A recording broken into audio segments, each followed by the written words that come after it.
Olá, gente boa, meus santos e minhas santas. Hoje nós celebramos o terceiro domingo do Advento.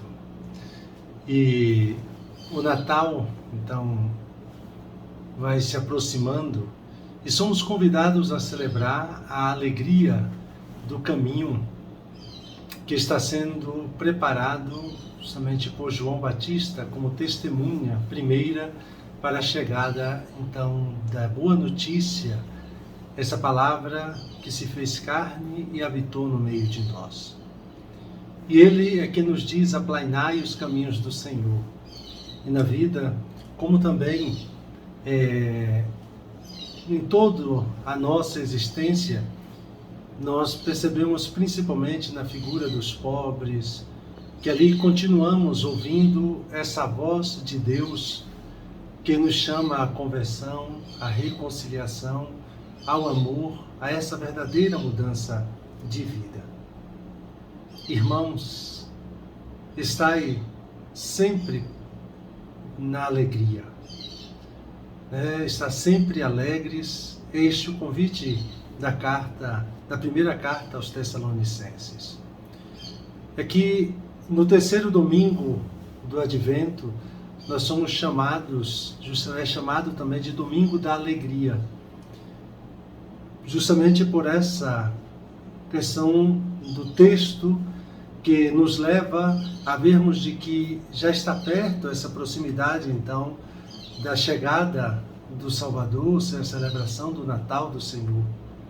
E, de fato, na noite de Natal, ouviremos este canto, por meio do anjo do Senhor, que vai então nos dizer: eu vos anuncio uma grande alegria, nasceu para vós um Salvador, que é o Cristo Senhor. E esta a alegria que nós também queremos neste dia transmitir e começarmos a nos preparar. É que existem dois tipos também de alegria que marcam a vida do ser humano.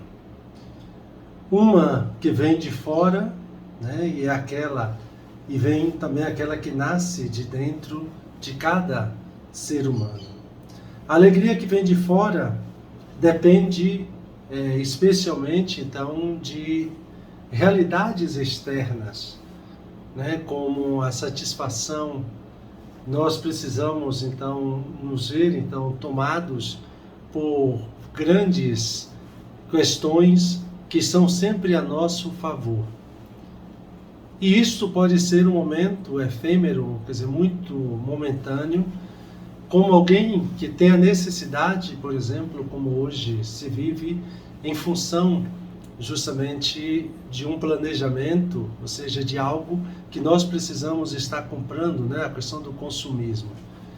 E essa alegria pode ser passageira, porque depois de algumas horas ou semanas, nós já não temos mais a mesma alegria que aquele produto nos deu. A outra é a alegria que vem de dentro, que é essa certeza de sermos amados, sonhados, desejados por Deus. E que por isso aqui nós temos uma missão. E a nossa alegria está justamente em esvaziarmos-nos de nós mesmos e nos colocarmos então como servidores naquilo que o Senhor nos convida a fazer. E a verdadeira alegria vem em fazermos os outros também alegres. A verdadeira alegria vem em sermos instrumentos do dom de Deus na vida dos irmãos e das irmãs. O outro contexto está naquilo que, por exemplo, o próprio Evangelho de hoje, apresentando então esse lindo hino, João Batista, ele sabe que não é o profeta de que fala Moisés, que também não é Elias, que o povo esperava, e que também não é o Messias. Quem ele é então? E a sua resposta ela é muito clara. Ele não é a palavra, mas é a voz. A palavra virá depois dele e é Jesus. A palavra de Deus que veio habitar então no meio de nós. Ele apenas empresta a sua voz à palavra. Ele está preparando, assim como nós também hoje somos chamados a preparar os caminhos do Senhor. Nós não somos a palavra, mas como discípulos e discípulas do Senhor, tornamos possível, porém, que Jesus fale ainda hoje às pessoas e ao mundo inteiro. O Evangelho deste domingo nos convida justamente a meditar, inspirados por um dos hinos mais bonitos da Bíblia, que é o prólogo do Evangelho de São João. O texto manifesta justamente o grande desejo e a iniciativa de Deus de trazer a salvação para a humanidade, passando justamente pela encarnação do Verbo. Este caminho salvífico preparado pelo precursor, sinal, então, do Messias, João Batista. É ele que prepara esse caminho. Ele mostra o papel do verdadeiro discípulo e discípula, sempre apontando para Jesus, fazendo-se então conhecido e amado de toda a humanidade. É que o Evangelho de hoje é um convite para testemunharmos a fé em um Jesus, reconhecendo que Ele já está no meio de nós e levando essa mensagem a todos os povos.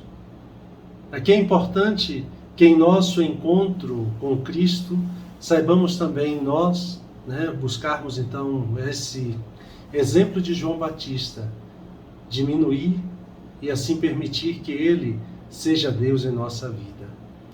É essa forma que aos poucos vamos então abrindo as portas do nosso coração para que Cristo nos surpreenda e faça em nós infinitamente mais do que aquilo que nós esperamos.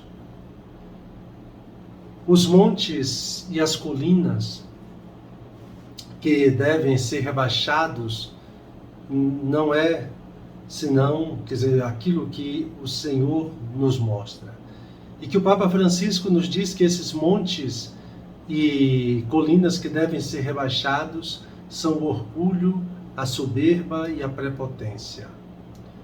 Onde existe orgulho, prepotência e soberba, o Senhor não pode entrar, pois o coração está cheio de orgulho, de prepotência, de soberba. Então, que nós olhemos como estamos vivendo como cristãos.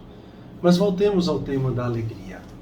O mundo que vivemos é um mundo realmente que sequestrou a nossa alegria e condicionou essa alegria à nossa capacidade de consumo, como eu já disse anteriormente. É como se eu só me sinto alegre quando posso consumir.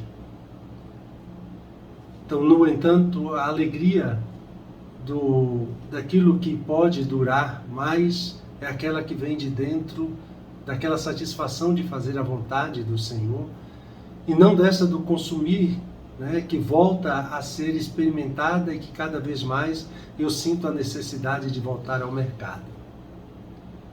Mas o que é importante lembrarmos daquilo que a primeira carta aos Tessalonicenses nos diz: irmãos, estais sempre alegres. Será mesmo possível estarmos sempre alegres? Existem, então, duas coisas que fazem parte daquilo que nós podemos falar da alegria da nossa vida e que nós entendemos ser, então, como que realidades que são inimigas da nossa alegria. Primeiro é a frustração e o tédio. O papel, então, da frustração é nos tirar justamente da fantasia e nos trazer de volta à realidade. Ninguém pode ser nem ter tudo.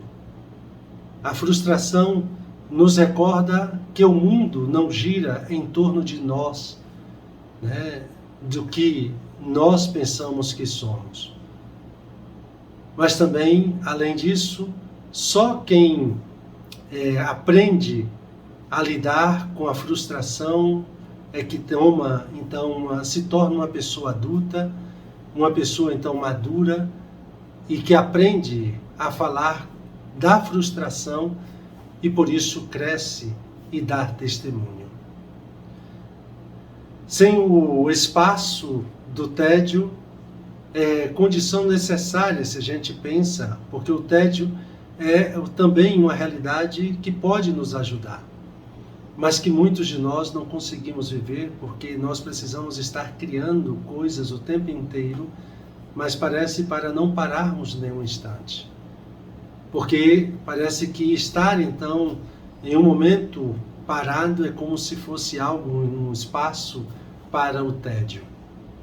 Mas se o espaço do tédio não temos criatividade nem produtividade naquilo que fazemos. Um estudo científico sobre o tédio revelou que a maioria das pessoas preferem fazer qualquer coisa a não fazer nada. Mesmo que seja algo negativo, ela prefere estar ocupada.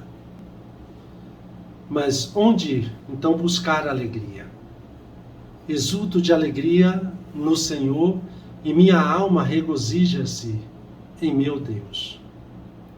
A alegria sempre surge quando você está vivendo, então, segundo realmente a vontade de Deus.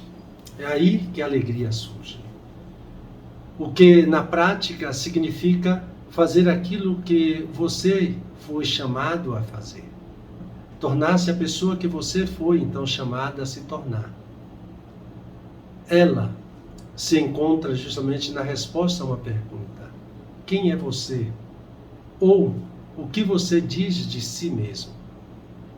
Você não é o centro do mundo, mas sua existência contém uma palavra única de Deus a ser pronunciada em favor da humanidade.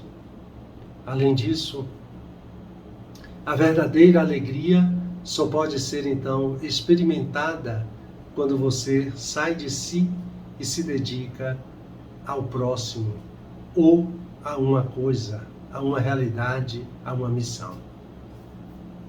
Há muito mais alegria em dar do que em receber. E como poder, outra realidade que poderíamos nos perguntar, como perder a alegria?